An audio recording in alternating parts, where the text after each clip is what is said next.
Hi hello and welcome to coffee with சாரா.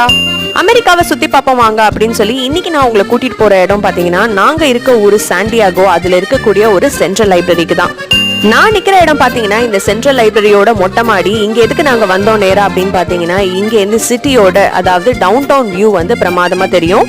இந்த central library பாத்தீங்கன்னா மொத்தம் 9 ஃப்ளோர்ஸ் இருக்கு. முதல் தளத்துல குழந்தைங்களுக்கு ஆரம்பிச்சு 2, 3வது தளத்துல பிசினஸும் மேகசின்ஸும், 4, 5ல இன்டர்நெட் சென்டர் அட்மினிஸ்ட்ரேஷன், 6, 7ல பாத்தீங்கன்னா நமக்கு நாட் ஆக்சசபிள் சிவிக் ஹைன்னு போட்டிருக்காங்க, 8ல ஆர்ட் அண்ட் மியூசிக் அண்ட் 9ல பாத்தீங்கன்னா சாண்டியாகோ ஹிஸ்டரி அண்ட் ஜினாலஜி. இந்த ஊர் பப்ளிக் லைப்ரரி போனதும் நம்ம ஊரு அண்ணா சென்டினரி லைப்ரரி தான் எனக்கு மலரும் நினைவுகளா ஞாபகம் வந்தது. இது போல ஒரு பிரம்மாண்டமான லைப்ரரியை நம்ம ஊர்ல பாக்கணும்னா கண்டிப்பா நம்ம ஊர் அண்ணா சென்டினரி லைப்ரரி போய் பாருங்க. ஏசியாலே 2nd லார்ஜஸ்ட் லைப்ரரி. தகவல் பிடிச்சிருந்தா மறக்காம காஃபி வித் சாராக்கு லைக் பண்ணி சப்ஸ்கிரைப் பண்ணி பெல் பட்டனையும் கிளிக் பண்ணிக்கோங்க. ஃபியூச்சர் வீடியோஸ் நோட்டிபிகேஷன் வரும். நன்றி, வணக்கம்.